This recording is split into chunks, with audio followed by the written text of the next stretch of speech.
This episode, for reference, because we're going to be dealing with topics that change rather quickly, has been recorded on Friday, the 8th of August, 2025, just for a point of reference.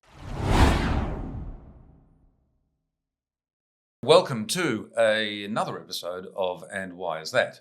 And on this occasion, we are very honoured to have an extremely experienced diplomat and former Deputy Sec of Defence, Peter Tesch, with us.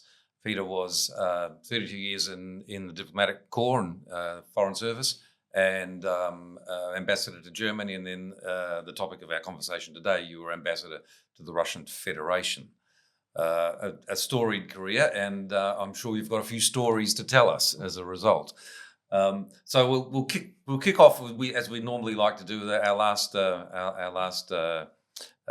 guest described it as first ball bouncer. So we'll start with that. What is Vladimir Putin all about? Can you tell us much about him as a man? But more to the point, what does he actually want with this aggressive stance that he takes? Well, first, it's a pleasure to join you, and the thoughts I'm going to share with you are based on essentially a very long time spent studying that country, that language, that history, that culture for 40-odd years since I did Russian at University of Queensland, 2 postings in Moscow, as I used to say, but it was my first time in Russia when I went back as ambassador because my first posting was in the Soviet Union. Right. And so the bow that I draw really spans a fairly significant period in the evolution of the then Soviet Union, which I first visited as a language student in 1985, and then left in September 1991 after the attempted coup against Mikhail Gorbachev, and then the Soviet Union collapsed after that. So job done, first posting, superpower collapsed, what's the encore? The thing about Vladimir Putin, in my view, is that he actually represents a band of continuity that you can trace back through many centuries of Russian history.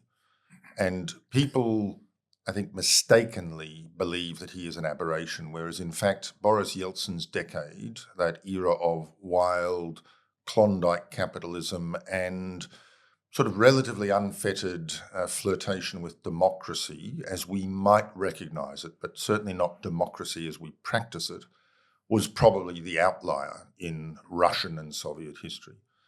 And what I think we see in Putin is a man who rather unexpectedly came into the top job and has a background as a middle-ranking officer in the KGB, a product of the Brezhnev era, which in Russian and Soviet parlance was known as the era of stagnation, when the country was stable but sort of declining, backward, not really competitive.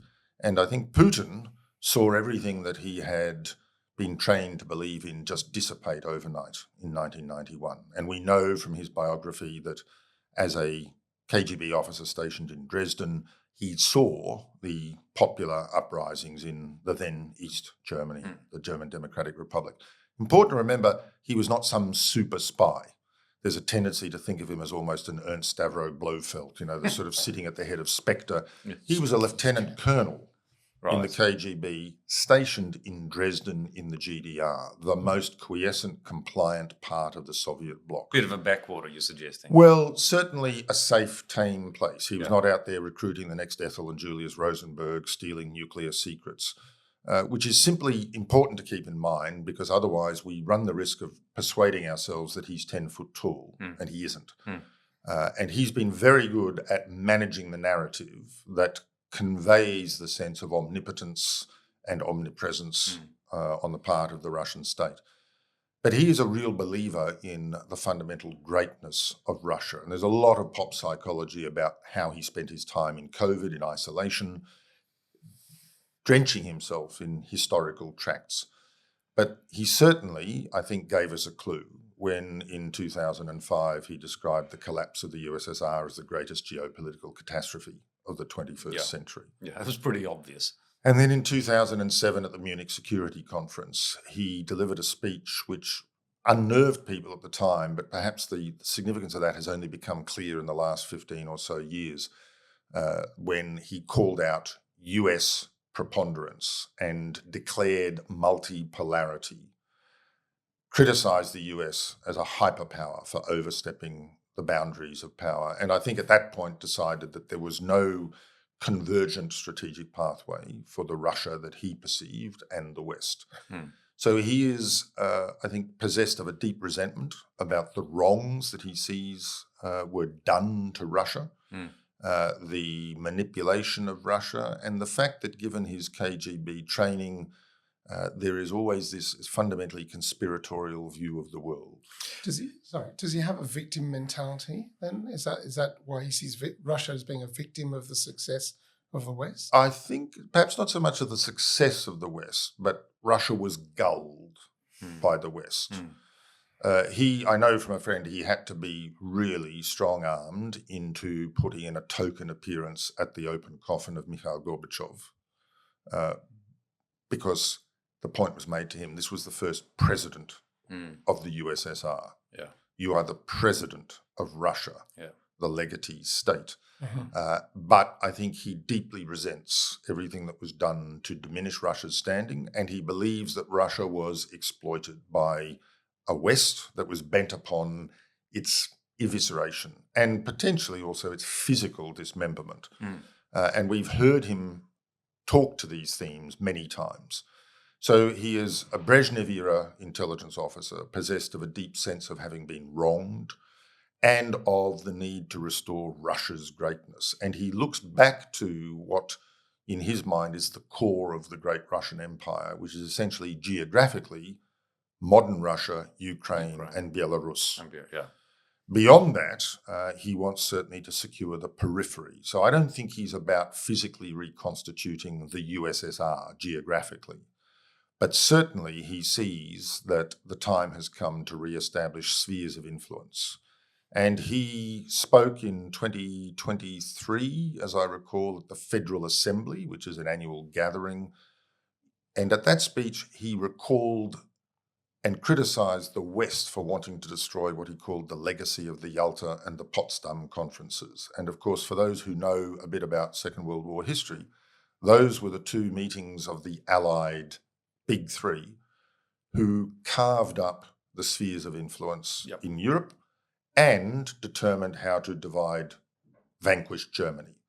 And that, I think, is really a driving theme for him. Great powers set rules, others abide by those rules, and Russia is reasserting its status, its entitlement to a seat at the top table. Right. So he's seen the move post Gorbachev and, as you said, the Yeltsin decade, which was quite crazy, really, when we look. And of course, this is where a lot of these oligarchs just managed to generate billions of dollars in kleptocratic sort of rule. Yeah.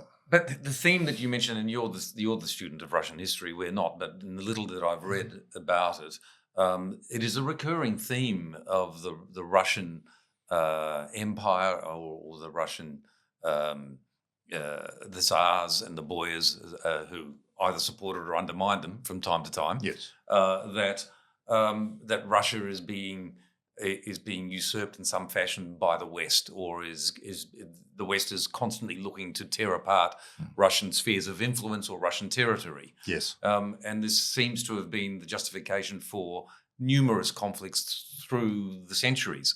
But it's interesting that Putin obviously harks back to that, right to the base of Russian history of the Kiev and Rus period, where he made a comment during the early part of the attempted invasion of Ukraine, that it was their spiritual homeland. Yes. So he's really trying to draw that rather long bow in historical terms. Well, I think that's right. And there's a conceit that has been present for some time in the Russian sense of self about a civilizational culture that's existed for 1,000 years. Well, Russia has not existed for 1,000 years. The modern state that in geographic terms we would recognize as Russia really came about in the reign of Ivan the Terrible, as he's known in English. Ivan the Dread would be a better translation of the Russian Ivan Grozny. But he was the one who conquered the Tatar Khanates around Kazan and really created the outlines of what we would see as modern Russia. By then, of course, Kiev, which had been the wellspring where Grand Prince Vladimir adopted Christianity in 988, as a means of beginning to impose a unifying sort of bond across the neighbouring principalities, city-states that he was seeking to subdue and bring into alignment under his control. It's very interesting that that is very a reference point for Putin. And when I arrived in 2016, later that year, they unveiled a massive statue of Prince Vladimir of Kiev at the foot of Manege Square, just outside the Borovitsky gates of the Kremlin. Massive statue holding an enormous cross. And even at the time, it struck me as significant. Had no way of blueprinting what was going to happen 6 years later. But nonetheless, it was a statement, a real sense of identification with the spiritual origins. And there are several themes that I think we see recur through Russian history, and they are important to understanding Putin's worldview. One is authoritarianism. Throughout the history of the modern Russian state, it's been state-centric, it's been highly centralized, militaristic, and it's veered between sort of despotism, slightly sort of loosened rule, but always strongly centralized. And it also reflects, I think, a legacy of 200 plus years of Mongol domination, where the whole Mongol system of government was strongly centralized, tributaries, vassals who were subordinate and were punishable if they stepped out of line. It's a great model to follow. Well, it certainly appears to have worked for a while. But the other element is a deep spiritualism, and the role of the Russian Orthodox Church is very pronounced. And you see repeatedly images of Putin and Patriarch Kirill II, who appear almost in tandem.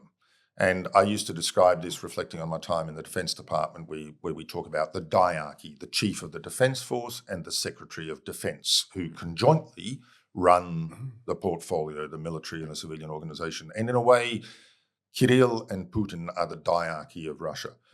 The Russian Orthodox Church has a near monopoly on religious faith, but it provides moral legitimacy to the government.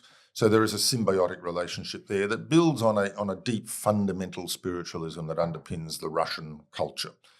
And importantly, also, I think there is a clawback there to the era of Nicholas I. His Minister for Education, Uvarov, promulgated a policy of orthodoxy, autocracy, and nationality. So in Russian, that's pravoslavие, samodержавие, and народность.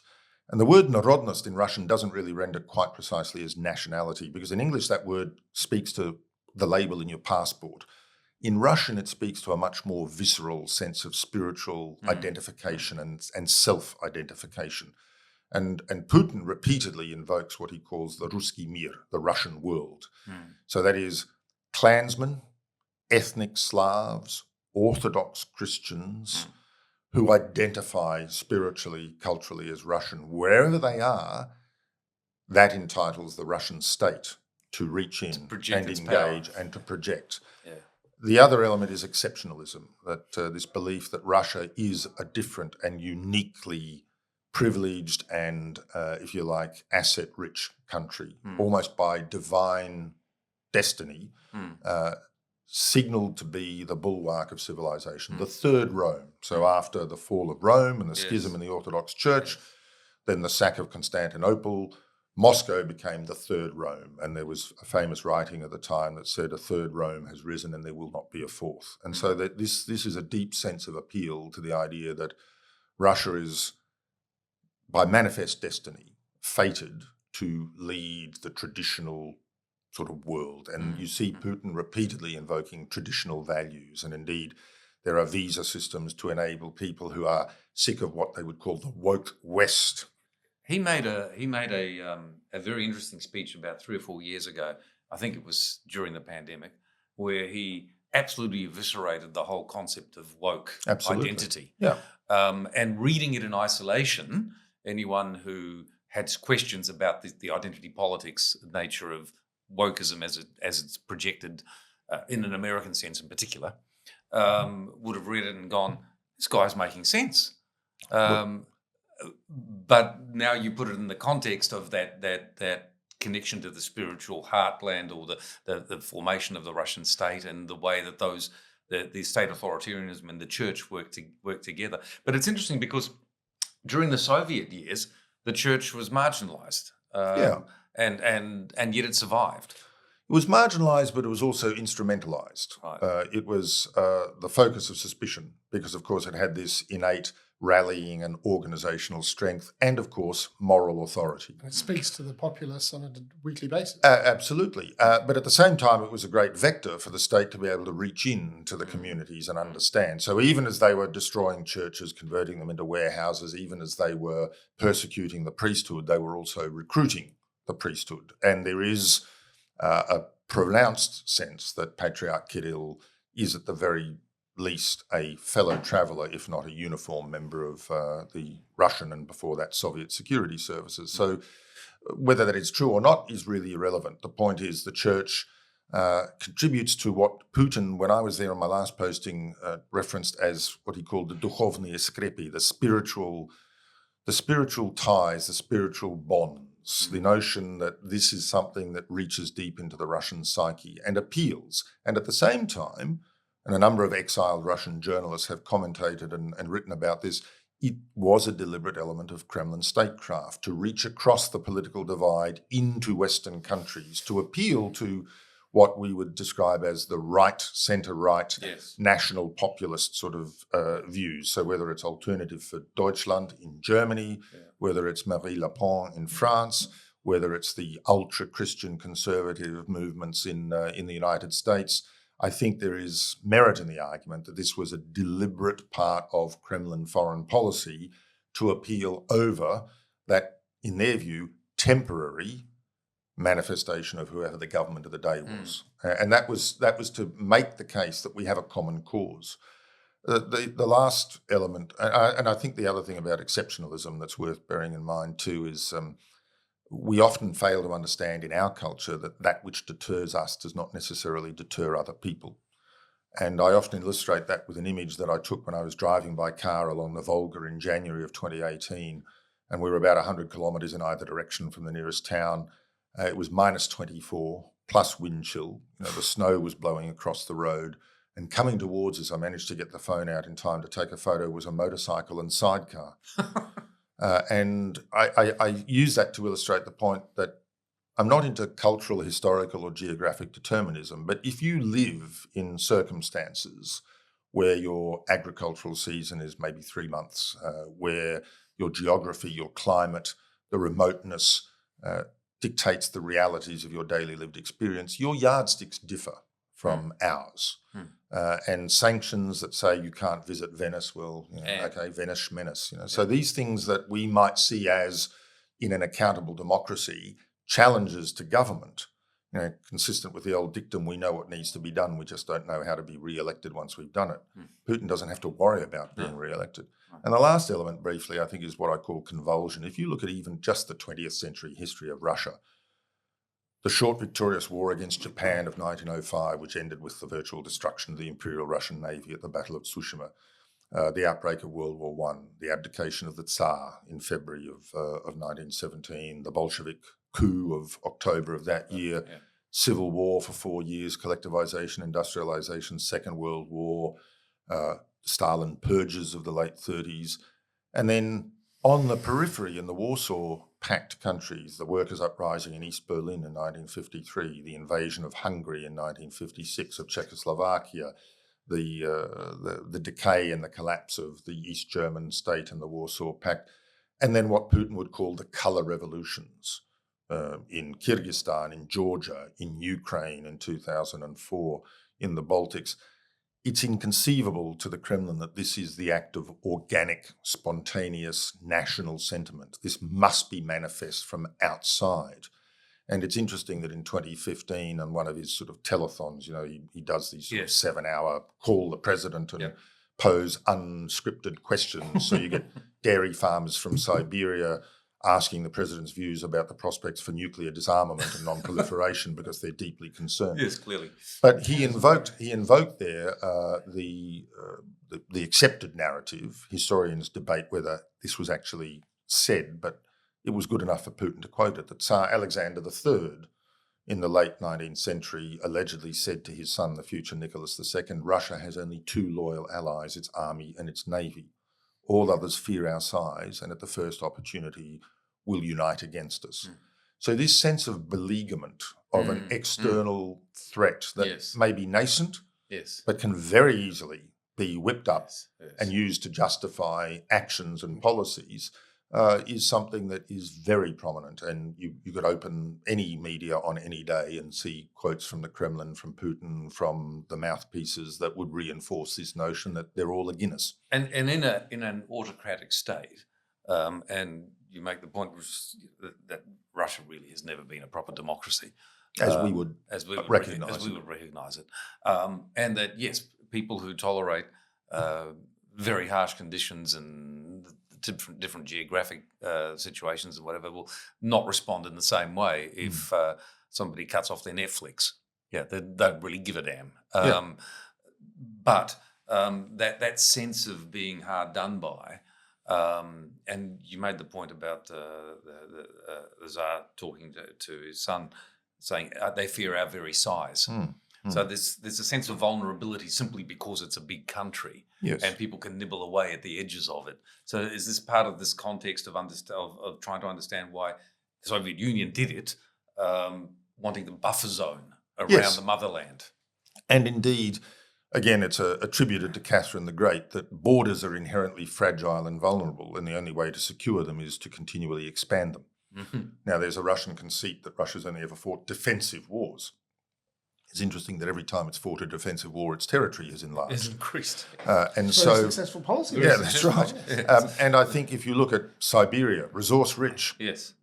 remote. Remember, the Soviet Union, and to a certain extent Russia to this day, spans 11 time zones. Yes. And the first time I went to the Soviet Union on posting, flew to Vladivostok from Moscow, 8 hours in the aircraft, and you're looking out the porthole and saying, that's still Russia.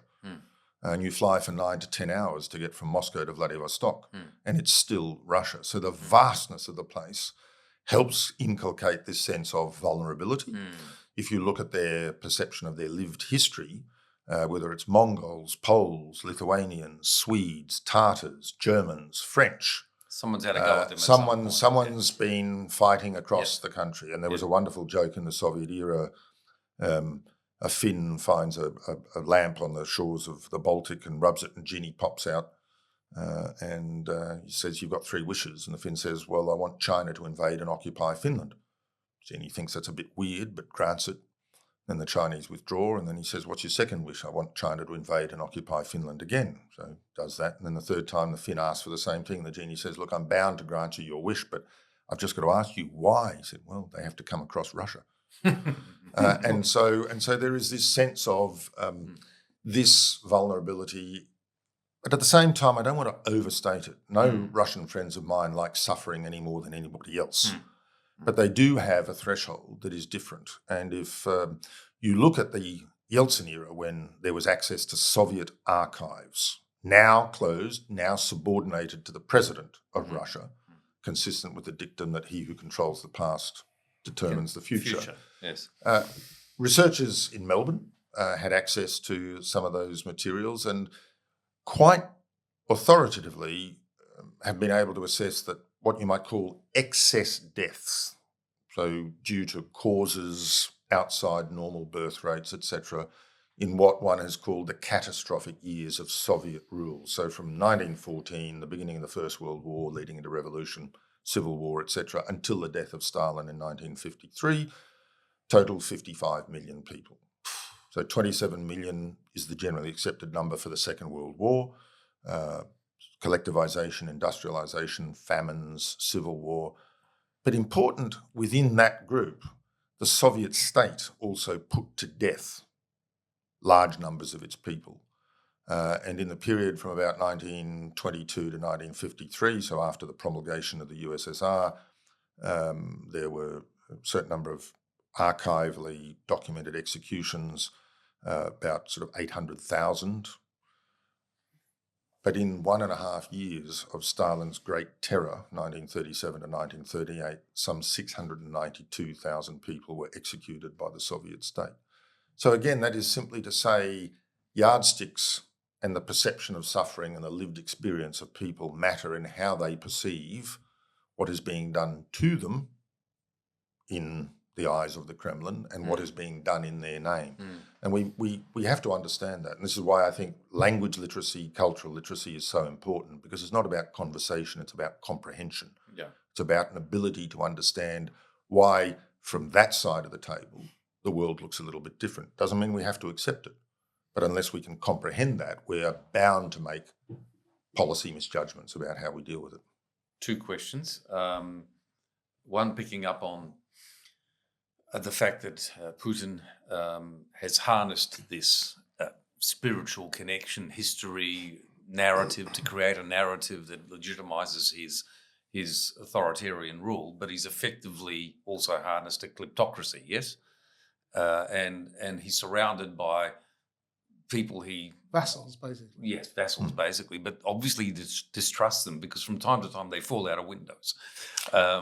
So that's got to be quite a precarious position if you're sitting within Putin's circle. Yes, it is. And I think that's a really important point. So Putin has presided over, if you like, an intensification of a system that has fundamentally existed for a long time. But in the Soviet era, it was a bit different. There were institutions that gave discipline and checks to the political construct of the USSR. The trade unions, the courts in the Soviet era would rule and could deliver justice to workers, for example, in respect of wages, housing rights, etc. Forget about anything to do with national security. But the army, the party, now there has been a hollowing out of all of those institutions, and it really is a system where Putin, in a way, is the capo di tutti I capi. He is the boss of all bosses. And he presides over a system which dispenses largesse, favour, but also punishment. And everybody knows the core rules. Don't tread on the boss's grass, but it can sometimes be difficult to determine quite where that grass is. And he probably expands that. And he uses that as well. And it's not to say that he's an Ernst Stavro Blofeld, but this is how the system functions. And people often talk about the Prigozhin mutiny. So Yevgeny Prigozhin, the Kremlin's cook. Now, I think Prigozhin had an understanding, and he was useful to Putin because he could act as a bit of a lightning rod to test and galvanize sentiment around the war. And because Prigozhin's target was the military, admittedly, people Putin had appointed, the chief of the general staff, the then Minister for Defence, it was a means of keeping parts of the system slightly off balance. But I think Prigozhin overinterpreted his remit.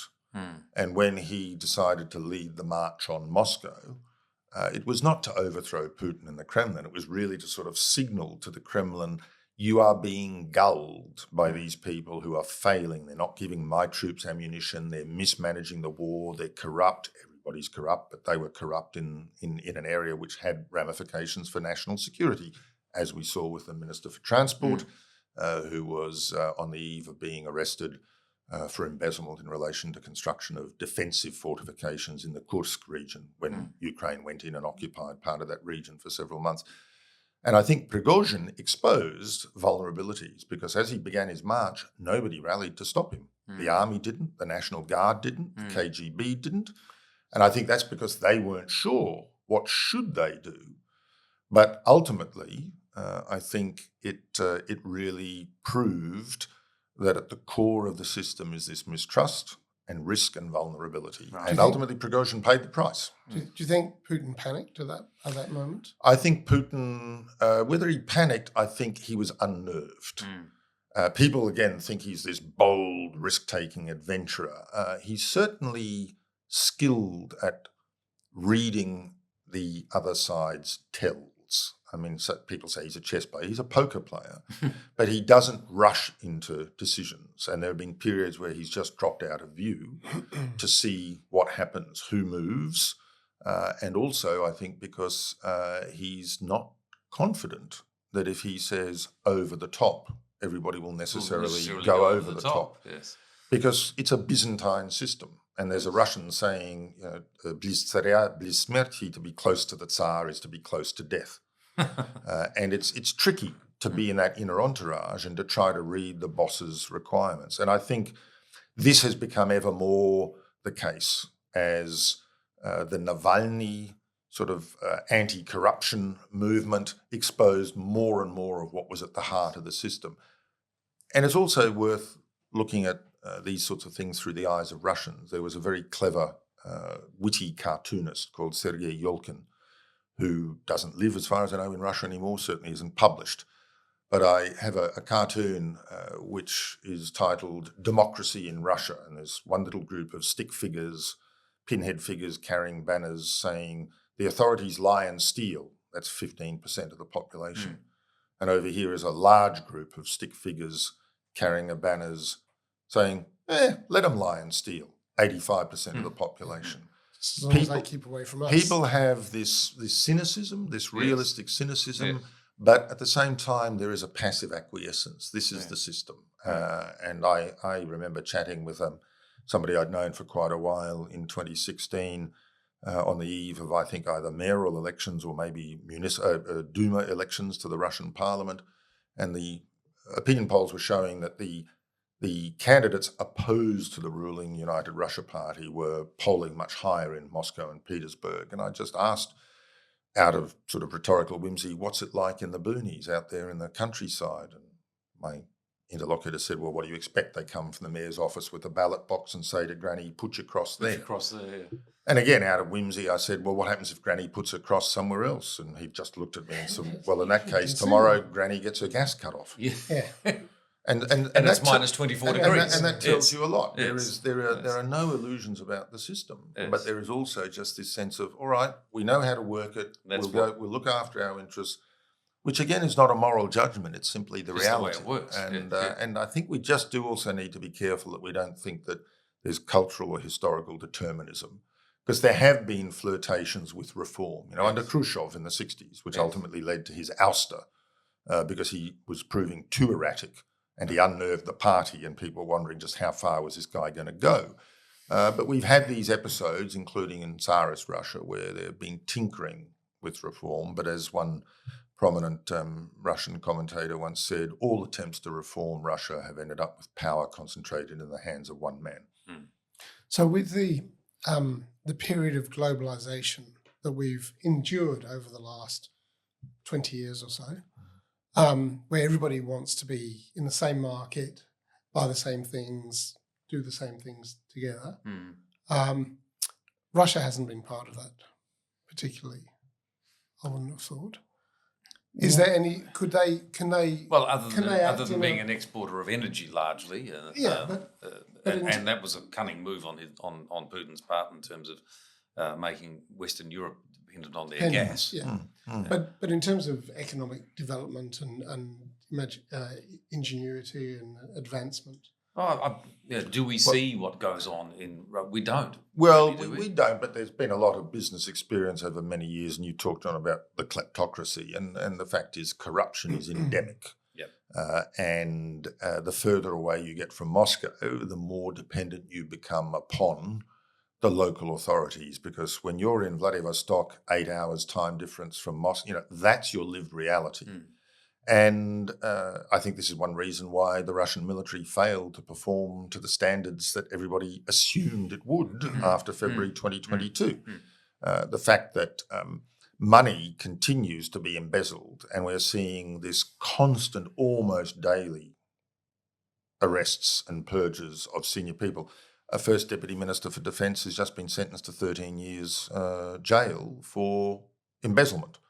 And he's just one of many. There is a series of high-profile people. And again, the population becomes inured to this. It reinforces this cynical, they're all in it for themselves. But it does have consequences. It does and has over decades corroded the capacity of the economy to function for the benefit, the long-term benefit of the nation.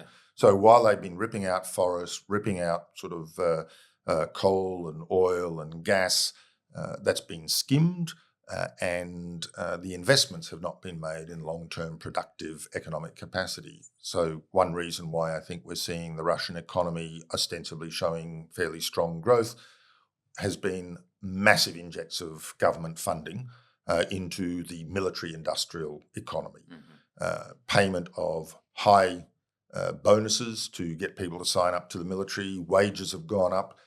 Employment has risen. So it is an overheating economy, which is not about to bring the nation and the Kremlin crashing to the ground. But there are some very authoritative former Russian central bank economists now outside the country who write and say there are long-term structural challenges for Russia here. Will any of us see those manifest in ways that will have a net positive effect upon Russia's future trajectory? Remains to be seen. For now, they're circumventing sanctions.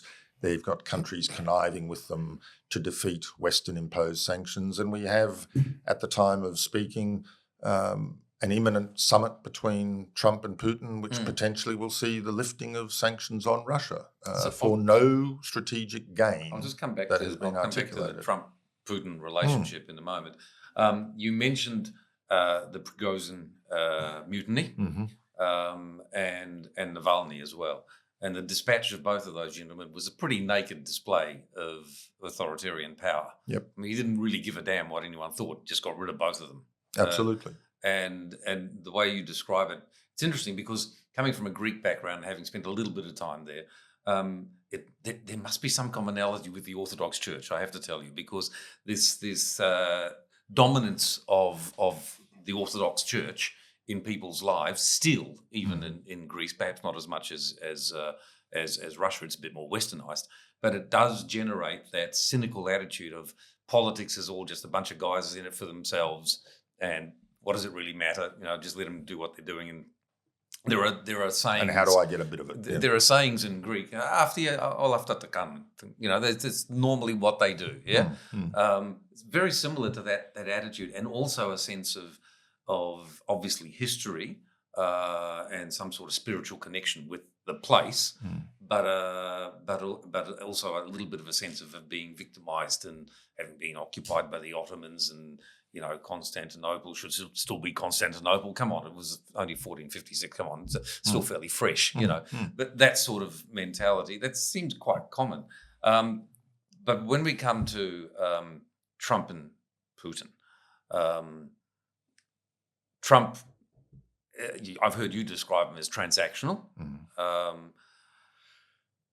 Is the outcome of such a summit, as you've suggested, more likely to be the removal of sanctions and the delay of sanctions, rather, than a proper ceasefire? Is Putin just playing him? Does he understand him well enough to play him? Putin understands Trump much better than Trump understands Putin. Yeah.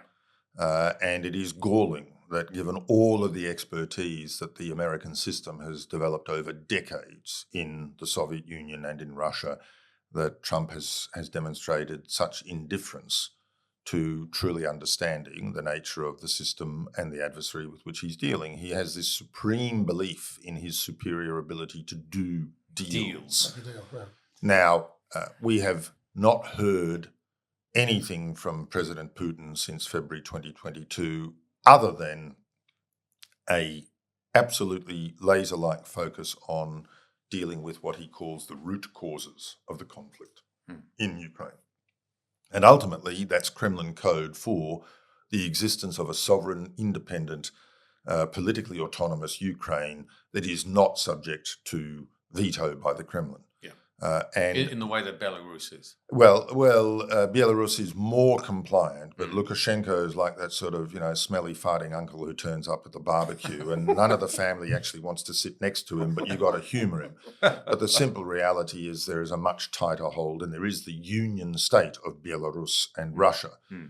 But Lukashenko is no pushover, and he's not about to sort of surrender sovereignty. But you can see that once again, in the same way that Boris Yeltsin, who is actually the man who destroyed the Soviet Union, not Mikhail Gorbachev. Gorbachev tried to the very end to preserve a reformed Soviet Union, who was never going to eliminate the Communist Party monopoly on power in practical terms. But Boris Yeltsin, President Shushkevich of Belarus, and President Kuchma of Ukraine signed the Bielovej Accords in September or so of 1991, which essentially declared the Soviet Union as a legal construct has ceased to exist. Yeah. And what I think we see Putin doing is seeing that as the core, and the recreation of that is what he is about. So at any time people have talked about ceasefire and end to hostilities or the peaceful resolution of the war that he chose to begin against Ukraine, it's important to remember that at no point has the Kremlin signalled any concession in its core demands, which is essentially Ukrainian neutrality, demilitarization, the replacement of Zelensky, a ban on NATO membership, and a de facto Moscow right to veto foreign and security policy of Ukraine. And so what we now see potentially is Trump in his manic desire to be the ultimate deal maker, willing to give Putin the legitimacy of a bilateral summit without, at least in the public domain so far, any sense of there being genuine concessions on the Russian side. And we know that Putin is capable of directing a ceasefire because he unilaterally announced one on the eve of the Victory Day celebrations in May in Moscow. So he has the ability, but he lacks the will to do it in any meaningful way. And Ukraine has been far more forthcoming and genuine in this regard. But he can make the decision whenever he wants. If President Trump wants the killing to end in Ukraine, all that has to happen is for President Putin to say, stop. But he keeps raining missiles, glide bombs, drone attacks upon Ukrainian civilian infrastructure and targets in defiance of the laws of armed conflict and in defiance of the treaty that he presided over of 2003, which finally and formally demarcated the common Ukraine-Russian border. That was lodged with the United Nations.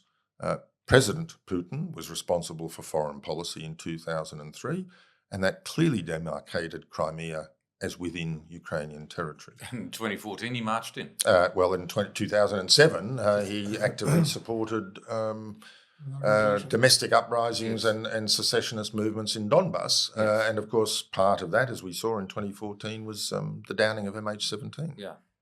So it's rather naive to expect anything other than a temporary halt for tactical purposes and to gull his opposite number in the US into believing he struck some sort of wonderful deal and last him out. That is lamentably the case. And I think for Putin, the very notion of democracy is not something that you can seriously transact with because Trump will be gone in 2028. And Keir Starmer or Friedrich Merz, anybody who has to be re-elected is not a long-term partner for Putin. And Xi Jinping is a long-term partner for Putin. And so I think that is something else we've got to get our collective heads around, that is to say, for Putin, it is about the capacity to assert Russia's neo-imperialist designs and interests. And again, we go back to his invocation of the legacy of Yalta and Potsdam. And for him, Trump is simply, the guy he's got to deal with at the moment, and he's got the read of Trump, I think. Well, whether he has anything else on Trump is a subject of febrile imagination and speculation. I suspect he's well researched on the potential Trump successors too. Well, I think we have seen ample evidence, and this is the other thing. You were talking about the dispatch of Navalny and Prigozhin. The curious thing about the state construct in Russia is they actually don't mind that that they've done it because it reinforces this idea of reach, of capacity to find traitors. And it's interesting, in Russian, the word traitor really has a loaded emotional meaning. We throw the word around, and when you barrack for the wrong football team or when you switch codes or so on. But predatel in Russian really has something that even the most liberally minded Russians that I would talk to had no truck with traitors. And Putin, of course, from a intelligence background, will neither forgive nor forget, and he will certainly not forgive treachery, which is why they went after the Skripals in Salisbury, which is why they have assassinated people around the globe. And there is no doubt that this is something that the signature is intended to be recognised. As we get close to the end, and we're very grateful for the amount of time that you've given us, where do we see the Ukraine conflict if not ending, heading. And also in relation to the end of things, every dictator finds their end. Yeah. Yeah. And he can't live forever. No. Is there a retirement plan? and then you described him as capo di capi, so it's just like, the mafia boss. Traditionally, they go out in a box. Yeah. Well, on that note, and then I'll come back to Ukraine, I think it's a bit of pop arithmetic, but I sometimes just offer people a perception of the number of people in the history of Russia and the Soviet Union who've left the top job alive. and you ask the people. If you don't have an expiry date, There you go. So you ask people. So give me some names. And look. Mikhail Gorbachev. Yeah. Well, 4. Yeah. So Nicholas II, Yes. who abdicated the throne and was then murdered by the Bolsheviks. But he abdicated the throne and was replaced by a provisional government. Technically. Nikita Khrushchev was removed by the party and lived out his retirement in a dacha, not troubling anybody and not being particularly troubled. Mikhail Gorbachev, who ran out of country to run, and Boris Yeltsin, who handed the reins over to Vladimir Putin. Yeah. Now, there might have been a point at which Putin thought he was setting up the framework to be able to step to one side, perhaps a bit like Lee Kuan Yew, become sort of senior minister, prime minister emeritus, Nazarbayev in Kazakhstan, sort of perhaps thinking of creating a new post. And there was a lot of speculation at one point about how Putin might construct a new entity that would ultimately have a veto over sort of presidential appointments and so on. So while he would step away from the day-to-day nitty-gritty, he would still de facto exercise strong influence. I think Navalny's Anti-Corruption Foundation video that exposed the huge palace at Gelendzhik on the Black Sea coast, which I think there was no doubt that was being built with skimmed money for Putin. And of course, the exposés around Dmitry Medvedev. And there was plenty of stuff that the Navalny team produced that was documented. It wasn't just fake news. This, I think, has probably now been aggravated by this belief that the system needs Putin.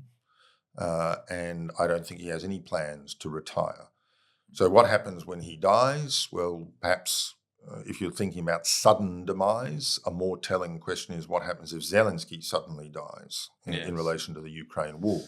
But I think if Putin dies, the system is such that while there might be adjustments, that fundamental siloed caste system of the oligarchies, the securitocracy, so the intelligence and security sort of associated and affiliated barons, and then the technocrats who actually run the government. The only person who straddles all three of those is Vladimir Putin.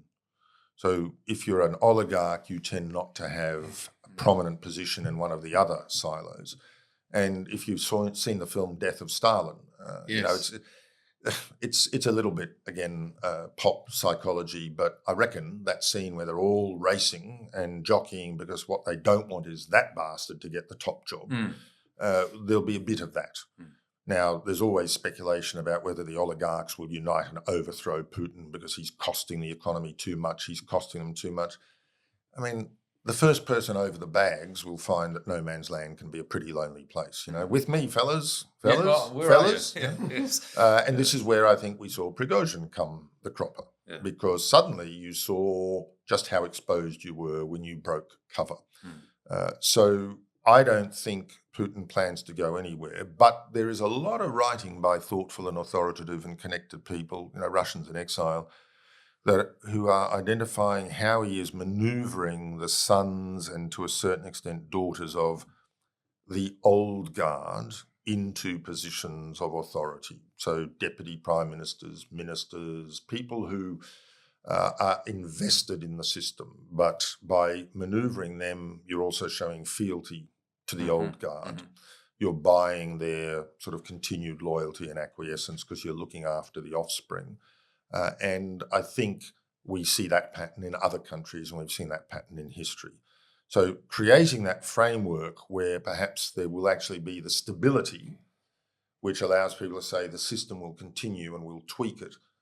It may very well usher in an opportunity for a dialing back of war in Ukraine, but given the ethnic genocide and cleansing that's been practiced in Crimea, in Donbass, etc., firstly, there's no reason to believe Russia will suddenly have a, oh my God, what were we thinking moment and hand back and withdraw from Ukraine. Well, they've Russified those. They've Russified those. And even if Ukraine were able militarily to recover those territories, you're dealing with a very different profile culturally and politically of the population that's there. I mean, Ukrainians who still reside in those areas have been compelled to become Russian citizens because they've been denied access to government services, in some cases to utilities, to medical care, unless they have a Russian passport. So there's been this systematized Russification, including the kidnapping of Ukrainian children and the inculcation of a very Russia-centric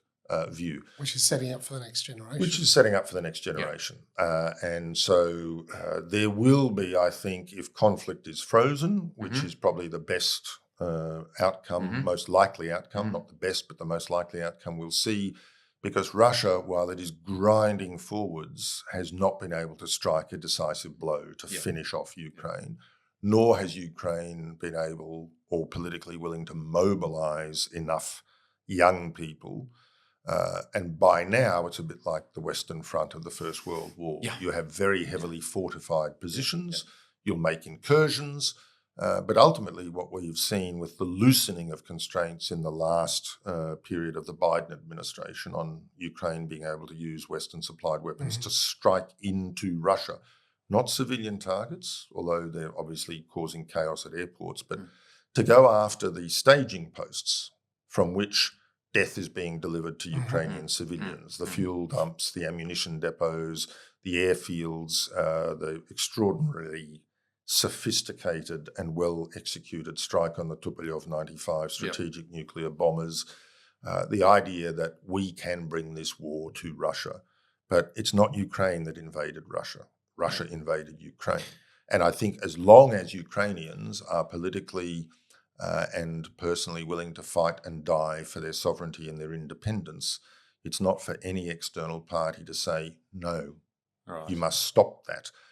The question is, what can we best do? And I think it is enabling Ukraine to continue that fight in practical terms, but also, I think, finding those avenues that will increase the pressure upon Russia. And to that extent, I think bringing pressure to bear upon countries that are conniving and colluding with Russia by enabling the sale of oil and gas. So is that something Trump by accident got right, or has he taken advice? Well, he hasn't done anything about it as yet. I mean, he signed an executive order at the time we are speaking to impose additional 25% tariffs on India to take effect on the 27th of August, 10 days after a potential meeting with Putin. And I can well imagine that that meeting will deliver enough to allow Trump to declare success, and we'll ease sanctions and I'll rescind those tariffs, et cetera, et cetera, et cetera. It's far more pertinent, I think, that we look at how to raise the costs for Russia in the near term economically, but that is not going to suddenly bring about the Kremlin going, what were we thinking? No. But people say sanctions are ineffectual. Well, there's a lot of writing to suggest that they're not. I mean, the central bank interest rate in Russia until a month or so ago was 21%. Mortgage rates are very high. Wages are high. So everybody feels the pain. Everybody is feeling pain, although I know from contacts that the restaurants are full in Moscow. Prices are up. The roads are getting less attention, so investment is being diverted. But there are not people sort of queuing for bread. No. And this has been part of how Putin has preserved the passivity. Yeah. And I think there is also a natural tendency on the part of a population that's heard for a very long time, you're a pack of bastards, to just say, well, where do you get off? Yeah. And so I think there is a genuine sort of rallying around the idea of, well, we should stand up for our own rights, backed by a bit of that sort of, well, I'm not sure why we're in Ukraine, but the president's a smart guy, and I'm sure we wouldn't be there if he didn't think there was a good reason.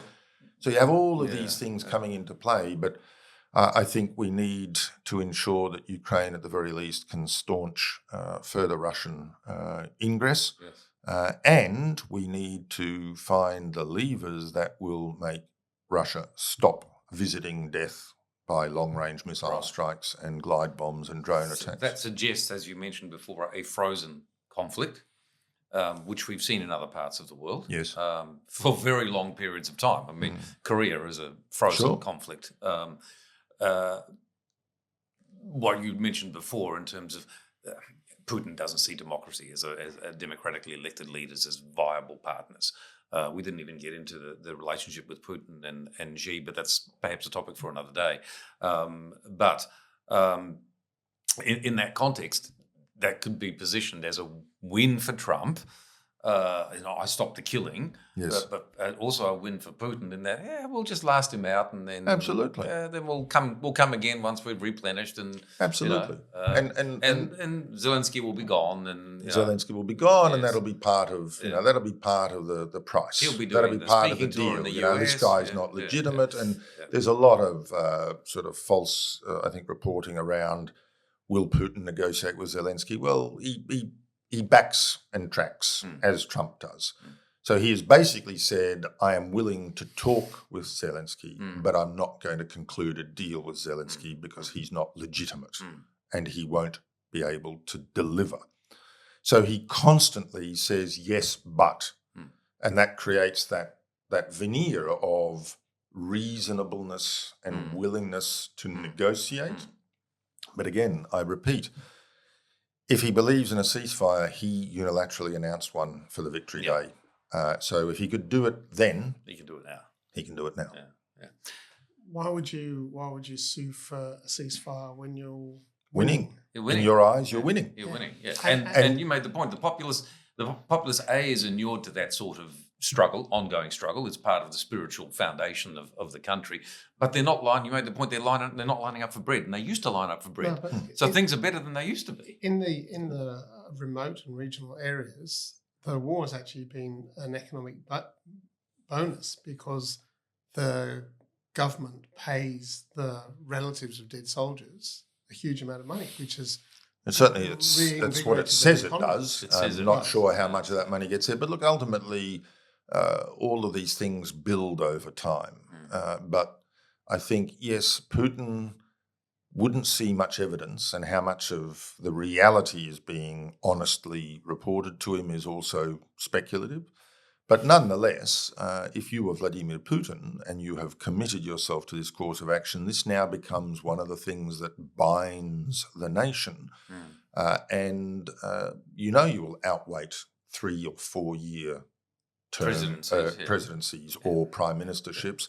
And if you continue your hybrid warfare, you continue reaching in to aggravate the fractiousness and the dissonance that is both the characteristic and also the strength of our accountable democracies, then you enable those natural processes to help you do your work of undermining commitment and cohesion and support. Because it's great that Europe is stepping up to increase military production and support Ukraine and is now going to buy weapons from the United States. And again, this is the sort of crazy false narrative. The US was giving money to Ukraine. No. US quartermasters were going down the shelves in their bases picking the used by Stuff, or best yes, before yes, stuff. yeah. That was going to Ukraine, and American workers in American Building new factories stuff. were building new stuff. So the American military is getting all this shiny new kit. And that's helping the economy. It's helping the economy, and meanwhile they're learning a lot about how Russia fights and how effective their munitions are. That's why But the big at the end of the day, if you're Vladimir Putin, you know that there is no uniformity of view. And look, No. at Spain did not consent No. to a nominal 5%. And I read GDP yesterday that commitment Italy at the NATO is summit. counting amongst its 5% military spend a $30 billion bridge between Sicily Calabria and Sicily. Yeah, well, Yeah, that because it's strategically important, so we'll count that as part of our 5%. Thanks. so we're being told in Australia to lift our military spending, and I haven't got the numbers, but I would be interested if we took the same arithmetic Yes. that was agreed at the NATO summit, and you look at the supporting ecosystem in Australia, what would our GDP percentage be? What we actually spend on the military and what we spend on cyber and physical infrastructure, and all of those sort of supporting components. It'd be an interesting piece of arithmetic. But I do fear that so long as Putin remains in good health, and there's no reason to believe that he's less attentive to his health than Jimmy Carter or Henry Kissinger were, and they lived to 100. Oh God! Good grief. And the fact is, he's already run Russia for the equivalent of 8 Australian parliamentary terms. He's 72. He'll be 73 in October. It's a comparatively young man, if you're well looked after. In the Chinese system, you just about qualify for candidate membership of the Politburo at 72. Almost. So, Almost. You're the young fella. That's In right. fact, membership of the MCG. I was shown the ages of an Asian conglomerate's board. Right. And the young guys are 68. Yeah. And it's entirely accepted that 3/4 of the board are over the age of 80. Yeah. Well, and again, this is also a vulnerability, and I think this is one reason why we're seeing Putin starting to manoeuvre. If you look at the people who've surrounded him, Sergei Lavrov, the foreign minister, Yuri Ushakov, his foreign policy advisor, former ambassador to the US, they're all in their 70s. And there does, I think, attach to that a certain vulnerability. So he is positioning, but I don't think he has any plans himself to hand over. Do you think he'd see it as a negative outcome of the Ukraine adventure that Europe is actually getting serious about rearming? Because it isn't the point to send a message to keep Europe on the defensive, but without them actually becoming more. It's an interesting point, because if you look at the data for NATO military expenditure between 1989 and 2014, so essentially the collapse of the Warsaw Pact and the illegal occupation of Crimea, the trend line was down. There were a few spikes when the Baltic states joined, Georgia, when Slovenia joined, and no disrespect to any of these countries, but when you look at what they bring in terms of net military capability versus what they get from the Article 5, an attack against one is an attack against all guarantee, this was absolutely not an institution that was postured for offensive expansionism. That trend I'm talking about is European and Canadian NATO, so net of US expenditure, but it was downwards until 2014. And Putin is on the record basically saying the Baltics can do whatever they want. He's on the record saying Ukraine's future choices are a matter for Ukraine, who it joins, what alliances it's part of. Early in the, in the late build-up towards the full-scale invasion, when presented with the prospect of Finland and Sweden joining NATO, he basically dismissed it. It's not relevant. But his own policies have extended the common border with NATO by 1,300 kilometres along the Finnish border. He's now got the exclave of Kaliningrad on the Baltic coast is utterly surrounded by NATO member states. Yeah. But at the same time, he has large minority ethnic Russian populations in Estonia and elsewhere. And I think this is a flashpoint to watch. And it won't necessarily be Russian military adventurism, but people may remember 10 years or so ago the Night Wolves, this sort of Kremlin tolerated or endorsed motorcycle sort of gang that would be this hurrah patriots and ultra-nationalists, and they actually used to do some motorcades through Europe. I could well see a situation where a Russian minority population is being brutalised, quote unquote, and a bunch of civic-minded, sort of patriotic Russian types go in, burn down a police station, break a few heads. Does that trigger Article 5? And if it doesn't, that's another testing point. Just how far for can you step? Putin. How far can you go? Yes. The upcoming elections in Moldova in September, the Russians are ramping up hybrid warfare there, disinformation to manipulate. perceptions because there is a pro-EU sentiment in Moldova. So there are flashpoints, and we're not immune to that in our country. From Putin's point of view, we support Ukraine. That makes us an adversary. We're an alliance partner of the United States. That makes us a target because of military technologies and intelligence. We're a test bed. We're 27 million people in an affluent, industrialized society, and as vulnerable to disinformation and manipulation of public opinion. We've seen a as fair bit of anybody. that. We've certainly seen that in a number of ways, haven't we? And I can point to sort of fellow travellers and Kremlin lickspittles in this country who trot out lines, and we need to be aware when we take words like NATO expansion into our mouths that we are legitimising a Kremlin trope, because this was not an institution that was aggressively expanding. It was fundamentally defensive. Well, it was fundamental, and if the newly independent countries of Eastern Europe, after 5 decades of Moscow's domination, said, we want to be with that stupid over there, well, that's sovereign choice and that's political independence, and that's a problem for the Kremlin because it's happening on their periphery. Peter, you've been extremely generous with your It's time. been a lot of fun. Thank you so much for your deep and meaningful insights. I'm not sure I'm reassured, but I certainly am better informed. Well, it's part of my job to make people aware of the cloud outside the silver lining. Yeah, that's a very nice way of putting We're it. alert. You also described it, the Russian state, as Byzantine.